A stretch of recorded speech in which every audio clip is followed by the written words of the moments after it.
नमस्कार। गो news India में आपका स्वागत है। मैं हूं दारेन शाहिदी और आज हम बात करेंगे जवाहरलाल नेहरू की। 14 नवंबर को हर साल जवाहरलाल नेहरू को याद किया जाता है, देश के पहले प्रधानमंत्री हैं। उसके अलावा जवाहरलाल नेहरू को इन दिनों बहुत ज्यादा याद किया जाता है। तमाम तरह की बहसों में, राजनीतिक जो डिस्कोर्स है उसमें, व्हाट्सएप पर बहुत ज्यादा नेहरू की चर्चा होती है और नेहरू को लेकर के बहुत सारी बातें जो है वो फैलाई भी है और बहुत सारे ऐसे सत्य हैं जो छुपाए जा रहे हैं, बहुत सारे ऐसे असत्य हैं उनकी पर्सनैलिटी के बारे में, देश के पहले प्रधानमंत्री के बारे में, जो प्रोपेगेंडा के तौर पर ऐसा कहा जा सकता है कि काफी उसको विस्तार दिया जा रहा है। ये तमाम चीजें नेहरू के इर्द गिर्द क्यों हो रही है, देश के पहले प्रधानमंत्री के इर्द गिर्द ये सारी चीजें क्यों हो रही है, इन्हीं सवालों का पड़ताल करते हुए पीयूष बबेले जी ने एक बहुत ही बढ़िया लिखी है जिसका नाम है नेहरू, मिथक और सत्य। पीयूष बबेले जी आज हमारे साथ मौजूद हैं गो न्यूज इंडिया के इस खास कार्यक्रम में। आइए उनसे बात करते हैं और पीयूष बबेले जी से जानते हैं कि नेहरू के इर्द गिर्द आज भी इतनी सारी बातें क्यों हो रही है और किस चीज ने इन्हें प्रेरित किया कि नेहरू पर किताब लिखी जानी चाहिए। पीयूष बबेले जी, बहुत बहुत आपका स्वागत है गो न्यूज इंडिया पर। सबसे पहले आपसे जानना चाहेंगे कि इस दौर में जब नेहरू का नाम लेने पर ही बहुत ज्यादा बहस शुरू हो जाती है, चाहे व्हाट्सएप ग्रुप हो, चाहे फेसबुक हो, या सोशल मीडिया का कोई दूसरा प्लेटफॉर्म हो, या आपसी बातचीत हो, दो विभिन्न विचारधारा के लोग बैठे हों, नेहरू का नाम आते ही बहस गर्मा जाती है। इस दौर में आपने नेहरू के ऊपर इस तरह की किताब लिखने की क्या सोची, क्यों सोची? पत्रकार का तो काम ही जो होता है कि अगेंस्ट द विंड, जिस तरफ सब चले जा रहे हैं वही बात हम करने लगे तो फिर बात में बात क्या रही।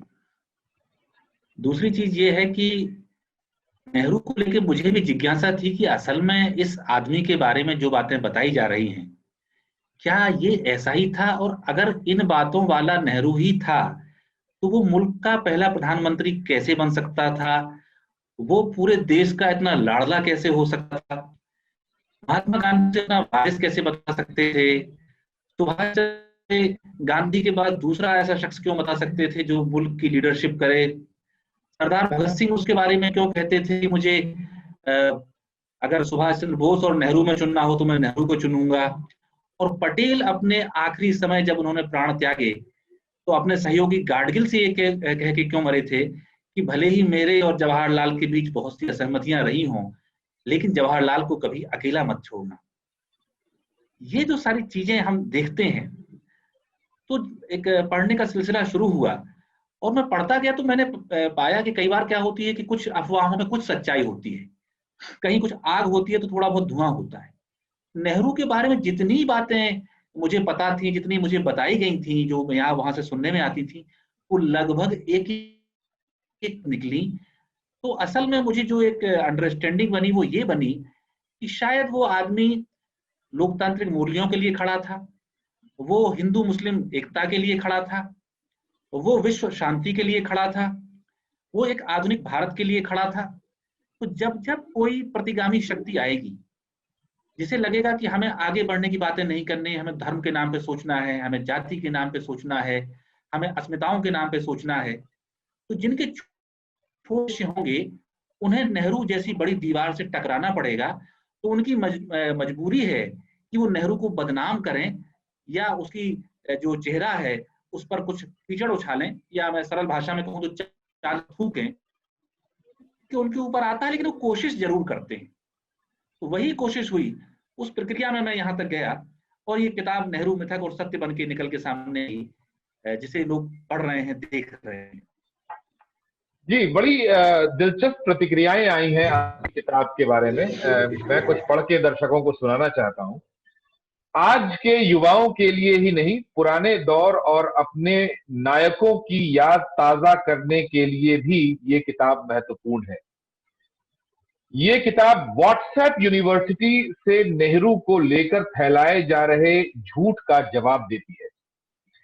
नेहरू के बारे में कोई भी राय बताने से पहले नेहरू मिथक और सत्य अवश्य पढ़ें। ये कुछ प्रतिक्रियाएं हैं किताब को पढ़ने के बाद, कुछ मैगजीन्स में छपी हैं, कुछ इंडिविजुअल्स की हैं।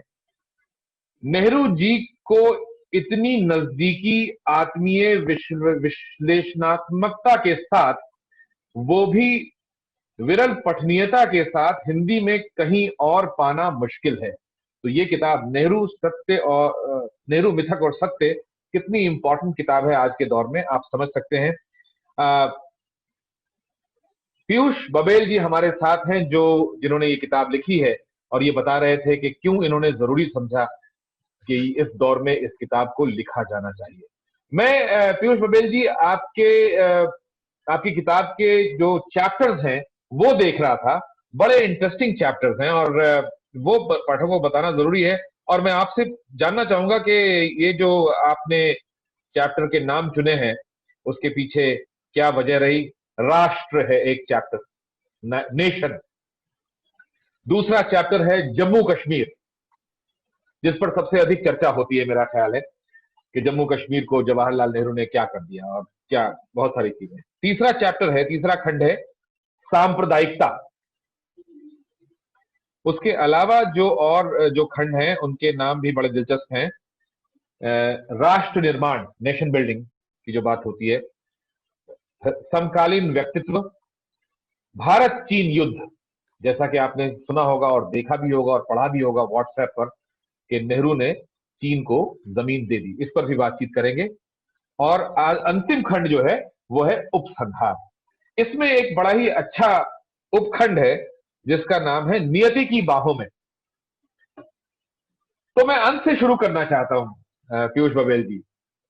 नेहरू नियति की बाहों में, आप बताएंगे पाठकों को, हमारे दर्शकों को। मैं ये जो लिखा है ये आखिरी अध्याय है और इसमें नेहरू जी की मृत्यु के बारे में जिक्र कर। असल में क्या है, नेहरू के जीवन को लेके तो किंवदंतियां हैं सो हैं ही, उनकी मौत को लेके भी ऐसे अफसाने गढ़े गए हैं कि हद है कि कोई किसी की मौत को भी उसको बदनाम करने का बायस बनाना चाहता है। उसकी क्या मकसद होगी। अक्सर मैंने सुनने में आया व्हाट्सएप पे कई लोगों से कि कोई बीमारी उन्हें हो गई थी, इसी बीमारी से वो मर गए थे, और बीमारियों में भी काफी कल्पनाशीलता लोगों ने, जो गंदे दिमागों में हो सकती है, वो लगाई। लेकिन जब मैंने ये पढ़ा तो वो तो एक रात पहले, अगर मैं गलत नहीं तो शिमला से या दिल्ली पहुंचे थे, उन्होंने रात भर अपना रात में खाना खाया, सो गए, सुबह उन्हें हार्ट अटैक आया और दोपहर के आसपास उनका निधन हो गया। मतलब वो काम करते करते ही एक तरह से दुनिया से उन्होंने रुखसत हुए। और उसमें भी 6 महीने पहले उन्हें एक पक्षाघात का थोड़ा सा दौरा पड़ा था, जिससे उनके पाँव में कुछ तकलीफ हो गई थी, तो पाँव थोड़ा सा घसीट घसीट के वो चलने लगे थे। और यही नहीं, इसी में 2 चीजें आ जाती हैं जिसमें लोग वंशवाद की बात करते हैं। जब नेहरू थोड़े अशक्त हो रहे थे तो उन्होंने प्रधानमंत्री कार्यालय में लाल बहादुर शास्त्री को बना दिया था। और जब वो अशक्त थे तो उनका सारा काम लगभग आखिरी के समय में लाल बहादुर शास्त्री ही देख रहे थे। और नेहरू जी की मृत्यु के बाद शास्त्री जी ही भारत के प्रधानमंत्री बने। तो शास्त्री जी नेहरू जी की पसंद थे। जो लोगों को लगता है कि इंदिरा जी को बनाया था, इंदिरा जी तो नेहरू जी के जमाने में संसद का मुंह भी नहीं देख सकी। और शास्त्री जी से पहले अगर उसमें कहें तो नेहरू जी की पहली पसंद थे अपने उत्तराधिकारी के रूप में, वो थे लोहिया जी। आजादी से पहले ही जब कांग्रेस के अध्यक्ष सन 47 के ठीक पहले जवाहरलाल नेहरू बनाए गए, तो लोहिया जी को उन्होंने बुलाया और उनसे कहा कि आप मेरे जनरल सेक्रेटरी बन जाइए। उस समय सेक्रेटरी कहते थे। लोहिया जी ने खुद भारत विभाजन के गुनहगार किताब में ये बात लिखी कि बहुत समझाया, मनोहार की 2-2 3-3 रात भर बैठ के समझाया कि तुम मेरे नंबर 2 हो जाओ, लेकिन लोहिया जी नहीं माने। दूसरी पसंद उनके जयप्रकाश नारायण थे। जयप्रकाश नारायण का लिखा हुआ पढ़े तो 1952 का चुनाव जयप्रकाश नारायण ने नेहरू जी के खिलाफ लड़ा और चुनाव हार गए। जेपी की पार्टी पूरी तरह से चुनाव हारी। उस चुनाव हारने के बाद नेहरू ने जेपी को बुलाया और उनसे कहा कि तुम मेरी कैबिनेट में नंबर 2 की हैसियत से शामिल हो जाओ, डिप्टी। तो और तुम पोजीशन करना है मेरे कैबिनेट के अंदर बैठ के मेरा पोजीशन करो और तुम आगे चीजों को समझो, क्योंकि ये बहुत उनके पसंदीदा दोनों लोग थे। वो भी नहीं माने, जेपी।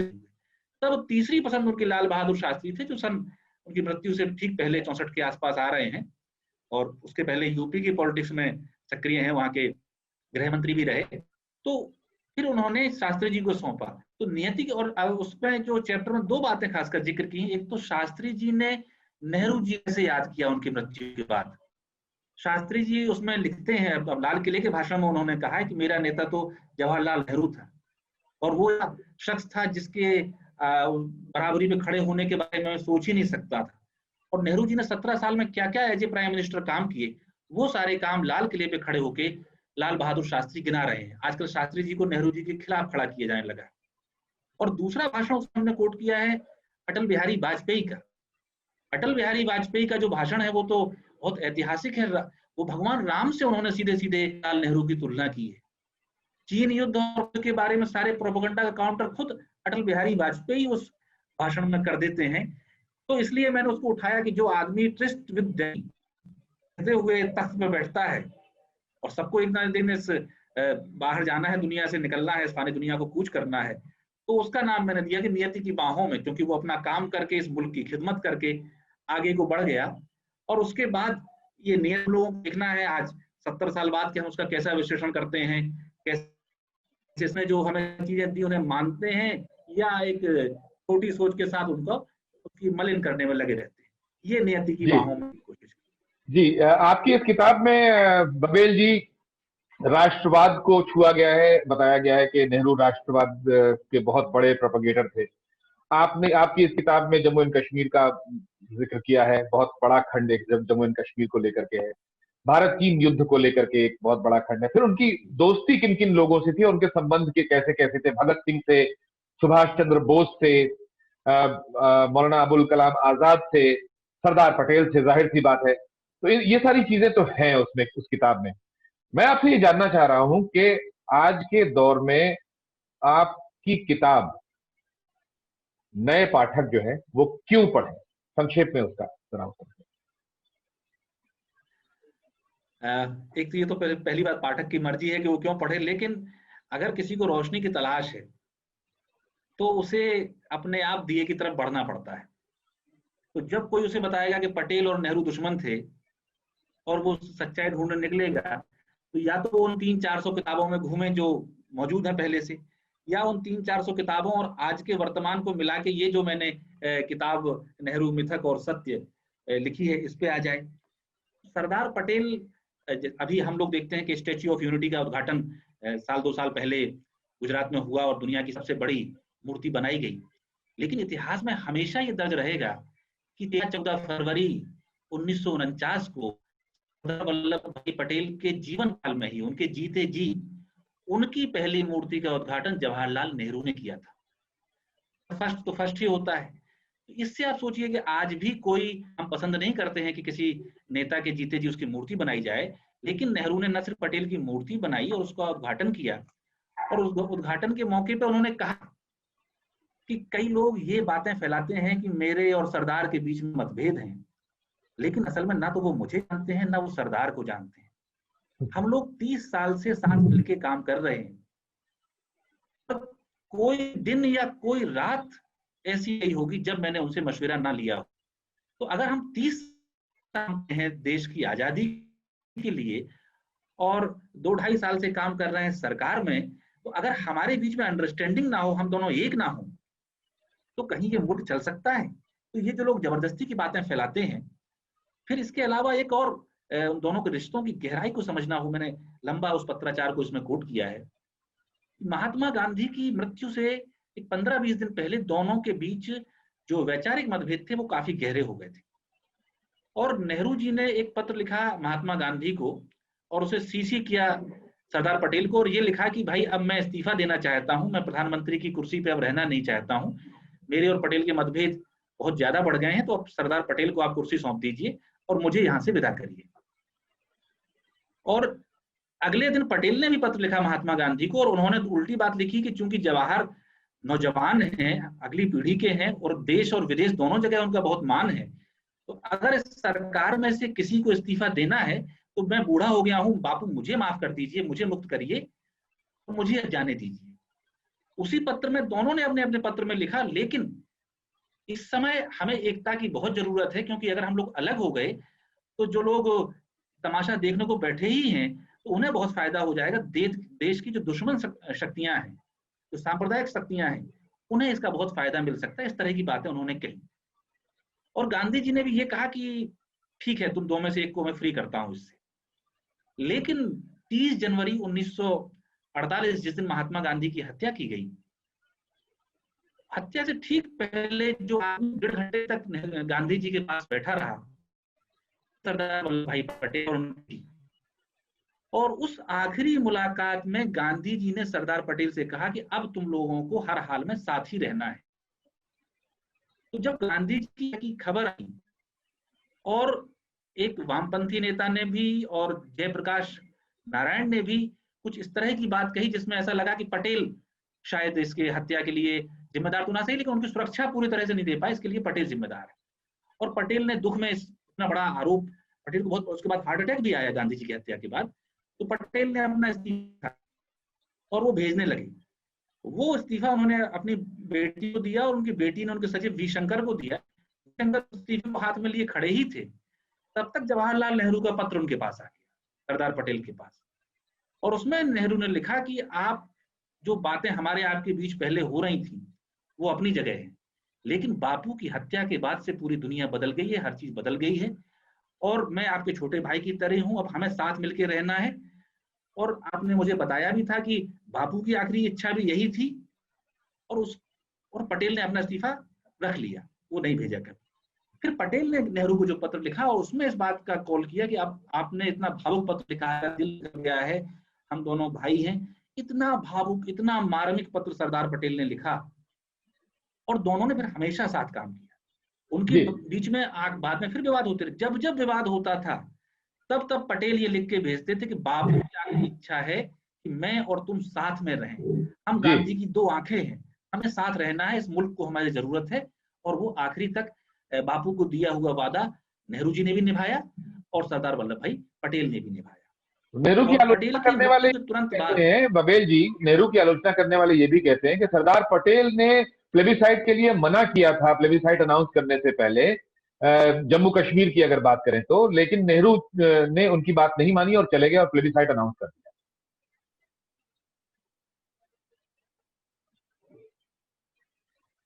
तो कुछ लोगों को ये लगता है कि देश के काम कोई मजाक है, कि कोई एक आदमी चला और उसने कोई बात फैसला कर लिया। एक कैबिनेट होती है, कैबिनेट में फर्स्ट अमंग इक्वल्स होता है प्रधानमंत्री, वो भी तानाशाह नहीं होता है। और जो लोग ये जानते हैं कि सरदार वल्लभ भाई पटेल लौह पुरुष थे, या तो वो ये कहें कि पटेल लौह पुरुष नहीं थे, वो लुंज पुंज और कमजोर गृह मंत्री थे, जो उनसे बिना पूछे नेहरू जी सारा काम कर दें। लेकिन वो मिशन विद माउंटबेटन, जो बड़ी मशहूर किताब माउंटबेटन के एलन कैम्पबेल जॉनसन, उसको भी मैंने इसमें कोट किया है, उनको देखें। फिर दूसरी किताब महात्मा द लास्ट फेज, प्यारेलाल जी ने लिखी है, जो महात्मा गांधी के निजी सचिव थे, उसको देखें, और दूसरे उस समय के दस्तावेज खंगालें। तो एक तो पहली बात यह है कि जो भी, जहां पर राजा का मन अलग था और प्रजा का मन अलग था, वहां पे जनमत संग्रह हुआ है। चाहे वो आपका हैदराबाद हो, चाहे वो जूनागढ़ हो, ये व्यवस्था थी जो सब जगह होती ही थी, इसमें कोई अलग बात नहीं है। दूसरी बात, जब राजा हरि सिंह मान नहीं रहे थे भारत में विलय के लिए, और माउंटबेटन उनसे बातचीत करने गए, तो माउंटबेटन ने सरदार पटेल से बातचीत की, और सरदार पटेल ने उनसे कहा कि यदि हरि सिंह को भारत में रहना है तो भारत में रहें, और पाकिस्तान में रहना है तो पाकिस्तान में चले जाएं, लेकिन फैसला ले लें। ये माउंटबेटन ने खुद दर्ज किया है। तो इवन इस बात को तैयार, पटेल अगर ये पाकिस्तान में जाता है कश्मीर, तो चला जाए। हो सकता है उन्होंने एक कूटनीतिक दृष्टि से ये बात कही हो, लेकिन नेहरू इसके लिए बिल्कुल तैयार नहीं थे। किसी सूरत में उन्हें कश्मीर को वहां जाने नहीं देना था। तो ये, और जो जनमत बात भी आती, ठीक पहले जब हम वहां गए हैं, तो राजा हरि सिंह को जो पत्र लिखा है जब नेहरू में कि हम यूएन जाने वाले हैं, लेकिन हम यूएन में फरियादी के तौर पर जा रहे हैं, क्योंकि मुझे इंटेलिजेंस सोर्सेस से ये पता चला है कि पाकिस्तान भी वहां जाने वाला है। तो इससे अच्छा है कि पाकिस्तान वहां जाए फरियादी की तरह, और हम आक्रमणकारी कहलाएं, हम ही फरियादी की तरह चले जाएं। मैं और आसान शब्दों में दर्शकों से कहूं कि सड़क पे भी कोई एक्सीडेंट हो जाता है, तो जो 100 नंबर पर पहले फोन लगाता है, भले ही गलती उसकी क्यों ना हो, तो पुलिस उसकी बात सुनती है कि आप फरियादी हैं। और उस पत्र में हरि सिंह को यह भी लिखा है नेहरू जी ने कि हम वहां जा तो रहे हैं, उससे क्या होगा, इसमें सुनवाई होने में करीब 1 महीने का टाइम लगेगा। इस 1 महीने में हम अपनी फौजी कार्रवाई को और तेज कर देंगे और जो जो स्ट्रेटेजिक लोकेशन पे हमें कब्जा करना है वो कब्जा करते जाएंगे। और फिलहाल इस बात को आप गोपनीय रखिए। जी ये कूटनीति की बातें थी जो आज जी हमें बातों को कहनी पड़ रही। ये देश हित की बातें नहीं। अगर हमें प्रधानमंत्री ने कोई बात गुप्त रखी थी और आज उस प्रधानमंत्री पे इल्जाम लगाए, हम उसे उसको काउंटर करें, तो इंटरनेशनल फोरम पे तो पाकिस्तान इस बात का ले सकता है कि नेहरू जी ने कुछ चालबाजी से कश्मीर लिया। लेकिन ये कोई देश हित की बातें तो नहीं हुई। लेकिन जब नेहरू जी पे आरोप लगेंगे तो जवाब आएंगे।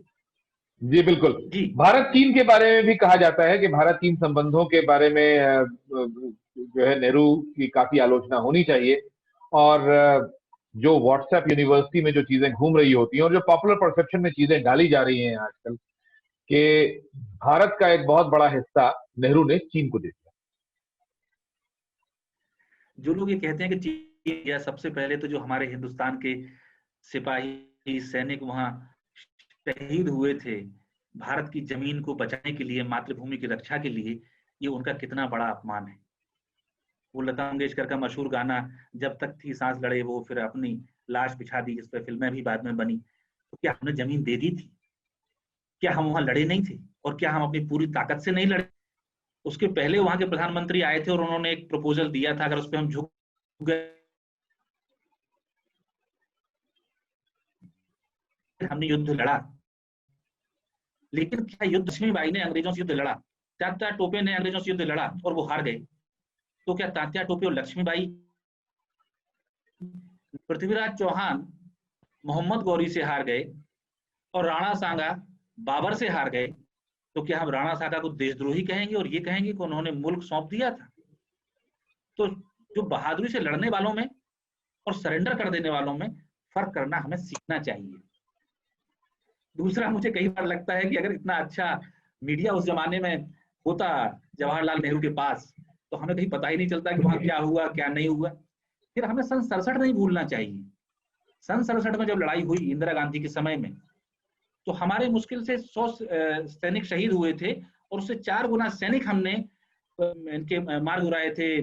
चीन, उसके बाद से चीन की कभी हिम्मत नहीं पड़ी थी कि वहां गोली चलाए या हमारे सैनिकों पे हमला करे। तो हम तो याद करते हैं, लेकिन 67 में इंदिरा गांधी ने जो मुंह तोड़ जवाब दिया उसे भूल जाते हैं।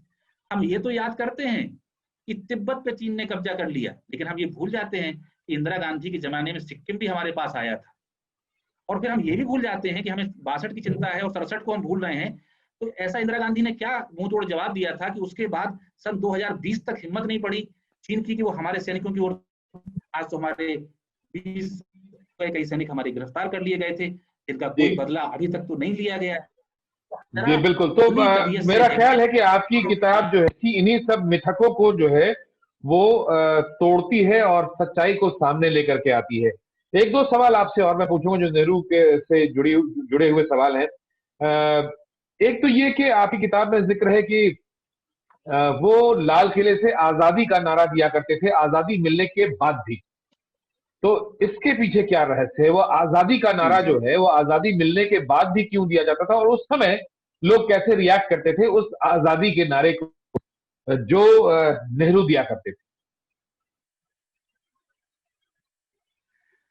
आजादी की परिभाषा मैं पढ़ के सुना देता हूँ, जो नेहरू देते थे, जो महात्मा गांधी जी देते थे और दुनिया के बड़े बड़े नेताओं ने जो परिभाषा दी है वो यही परिभाषा है। मैं 15 अगस्त 1960 को लाल किले पे जो भाषण नेहरू ने दिया उसका एक पैराग्राफ सिर्फ पढ़ रहा हूँ।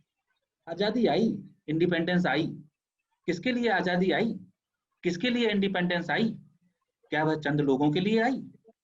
जवाहरलाल के लिए आई कि उसको आपने चंद रोज के लिए प्रधानमंत्री बना दिया? जवाहरलाल आएंगे और जाएंगे, और लोग भी आते हैं जाते हैं, लेकिन हिंदुस्तान तो आता ही है, जाता नहीं है और रहेगा। तो फिर सबके लिए, जो हिंदुस्तान के 40 करोड़ आदमी हैं और औरतें हैं और बच्चे हैं, जो आजादी के हिस्सेदार हैं, वारिस हैं, उनको इससे पूरा, तब आजादी पूरी होती है। तो जब तक भारत के 130 करोड़ आदमी को इस आजादी का पूरा फायदा नहीं मिलने लगेगा, तब तक आजादी मुकम्मल नहीं होगी। तो आजादी को सिर्फ ये समझ लेना कि वो तो अंग्रेजों को भगा देना था और हमें आजाद हो जाना था, तो आजादी हो गई है, ये मतलब है इसमें ज्यादा हमें परेशान नहीं होना चाहिए। तो जो लोग ये दूसरी कहते हैं कि बात एक और आज मैं की आगे तारीख में आजादी का नारा क्यों लगाया जाता है कि हमें चाहिए आजादी, तो उन्हें नेहरू की ये किताब पढ़नी चाहिए, नेहरू जी पे ये किताब पढ़नी चाहिए कि जो आजादी का नारा लगाया जाता है उसके पीछे सही अर्थ क्या है उसका। डेरन भाई एक बात मैं और एक कोड पढ़ देता हूँ, ये है 15 अगस्त 1950 का। जी। आजादी के माने यह नहीं है कि हर एक आदमी आजादी के नाम पर हर बुरा काम करे। क्या अपने ख्यालात का आजादी से आप अपने ख्यालात का आजादी से इजहार कीजिए, लेकिन उसके माने यह नहीं कि सड़क या अखबारों में हर एक को गालियां दीजिए, क्योंकि फिर तो ऐसी बातों से हमारी सारी जिंदगी गिर जाएगी। खासतौर से आजादी के माने यह नहीं है कि लोग उस आजादी के नाम से उस आजादी की ही जड़ें खोदने लगें। अगर कोई ऐसा करे तो जाहिर है कि उसका मुकाबला होता है और उसे रोकना चाहिए। और वो बार बार यहाँ तक कहते हैं कि अगर किसी गांव में किसी व्यक्ति को चमार कहा जा रहा है तो वहां आजादी नहीं पहुंची है। अगर किसी गांव में किसी के चलने फिरने बोलने में बंदिश आ रही है तो वहां आजादी नहीं पहुंची है। अगर किसी को एजुकेशन नहीं मिल पा रही है, वो अपना करियर नहीं चुन पा रहा है, अपने हिसाब से जीवन नहीं बिता पा रहा है, तो उसके पास आजादी नहीं है। तो आजादी को पहले समझने की जरूरत है, क्योंकि हमारे दिमाग में हमेशा आता है कि एक देश है, दूसरा देश है, दो में युद्ध हुआ। वो होता था उस जमाने में, मध्य युग में। अब हम और आपकी खुशहाली ही आए, हर आदमी की खुशहाली आजादी है। और प्रेस की आजादी के नाम पर कुछ एंकर्स जो चिल्लाते हैं, वो नेहरू जी के शब्दों में आजादी, बोलने की आजादी का गलत इस्तेमाल हुआ।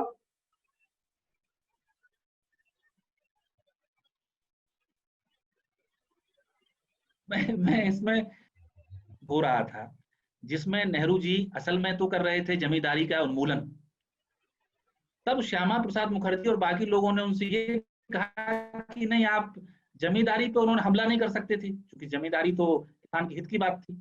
तो उन्होंने अभिव्यक्ति की आजादी को लेके नेहरू जी पे हमला करना शुरू किया। तो नेहरू जी ने कहा कि मैं कहाँ इसको तोड़ रहा हूँ, ले जो चिथड़ा निकल गए हैं, जो बातें कर रहे हैं, जो लोगों के दिमाग में जहर भर रहे हैं, तो ये तो पूरी की पूरी कौम को बर्बाद करने वाले हैं। इन्हें तो मैं वो तो अच्छे अखबारों का अच्छा काम है।